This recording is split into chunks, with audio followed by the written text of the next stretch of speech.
아니요, 저 차장님. 예.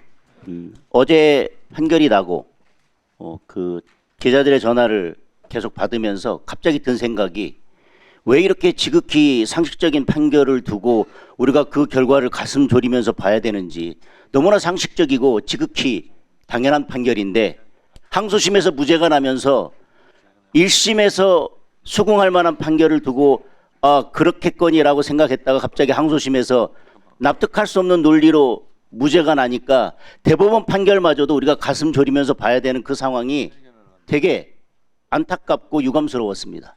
그리고 아까 우리 정청래 위원장님께서 반대 이유가 다수의 의견보다 훨씬 더 길다라고 얘기했는데 당연하죠. 차장님, 논리가 분명하면 판결이 길어질 이유가 전혀 없습니다. 변호사님. 논리가 분명할 때는 판결 이유는 원래 간단한 겁니다. 안 되는 것을 이러쿵저러쿵 말을 만들어서 그것을 변명하려면 논리가 길어지니까 반대 논리가 판결 이유에서 훨씬 더 길게 나올 수밖에 없는 겁니다. 분명한 논리를 짧게 얘기하면 될 것을 어떻게 생각하십니까? 다수 의견과 소수 의견 모두 나름대로 의미를 가지고 있고 존중해야 된다고 생각합니다. 안타까운 것은요, 항소심에서 제대로 판결을 했다면 어제 판결이 최종심이 되었을 것입니다. 그리고 이재명 후보의 정치 생명에 관해서 어제 최종적인 결론이 났을 것입니다. 그런데 항소심이 납득할 수 없는 판결을 하면서 이제 다시 파기환송돼서 고등법원으로 내려가고 판결이 나더라도 아마 재상고할 겁니다. 그러면 결국은 대선 전에 최종 확정 판결이 나기는 어려운 상황이 되어버렸습니다. 그리고 지금 이게 대선에 개입한다라고 얘기하는데 633이 원칙 아닙니까?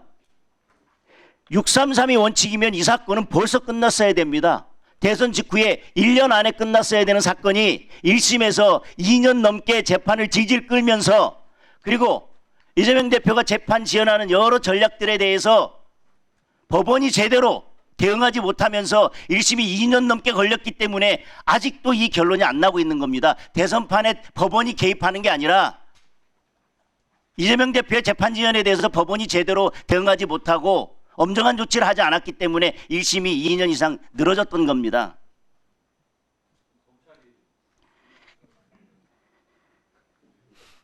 송달 안 받고 그렇지 않습니까?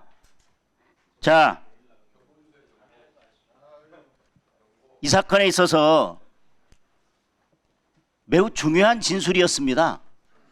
대장동 사건과 관련해서 당시 이재명 후보가 김문기 씨를 아느냐 모르냐는 매우 중요한 사건이고, 유권자가 누구를 선택할지에 대해서 매우 핵심적인 사항이었습니다. 백현동도 마찬가지입니다. 그게 특혜인지 국토부의 협박이 있었는지도 매우 중요한 사항이었습니다. 그리고 골프를 쳤느냐 안 쳤느냐, 협박이 있었느냐 아니냐는 당연히 의견도 아니고 과장된 것도 아니고 사실에 관한 진술이었습니다. 너무나 지극히 상식적인 판단을 두고 이렇게 긴 시간이 걸려서 결국은 아직까지 최종 결론을 내지 못한 것에 대해서 안타깝게 생각을 하고요. 차장님, 헌재 재판관은 헌법과 관련 법에 따르면 정원이 몇 명으로, 정수가 몇 명으로 되어 있습니까? 헌재 재판관이 예. 9명으로 알고 있습니다. 그럼 일시적인 현상에 의해서 9명이 안 되면 심리를 진행할 수 없습니까? 지금 법상 7명 이상의 심리 진행할 수 있고 결론 낼 수 있지 않습니까? 예. 헌법에 정수를 9명으로 둔다 하더라도 9명이 없으면 기능이 멈추는 게 아니라 어떤 심리도 할 수 없는 건 아닙니다. 그렇죠? 예. 두 번째, 대법관은 몇 명입니까? 대법원장님을 제외하고 13분이시고요. 그 중에 한 분은 법원행정처장을 맡고 있기 때문에 재판에 관여하지 헌법과 법률에 규정하면 그렇습니다. 그런데 일시적으로 예를 들면 대법관 2명이 공석이다라고 한다면 대법원은 모든 재판을 멈춰야 됩니까? 그렇지는 않습니다. 그건 정수입니다. 정수와 몇 명이 심판이나 재판을 개의할 수 있고 최종적인 결론을 내는데 개시할 수 있고 최종적인 결론을 내는데 몇 명이 필요한지는 관련 법에 따라서 달리 정해지는 겁니다. 맞습니까? 예. 헌법에 88조의 국무회의는 대통령, 국무총리와 15인 이상 30인 이하의 국무위원으로 구성된다 이렇게 되어 있습니다. 그러면 국무위원이 15인 이상 30인 이하의 국무위원으로 구성된다고 그래서 그러면 일시적으로 국무위원이 14명이 되면 국무회의는 멈추는 겁니까? 아니면 국무회의를 어떤 종수로 개의할 수 있고 어떻게 의결하는지는 따로 규정에 의해서 정해지는 겁니까?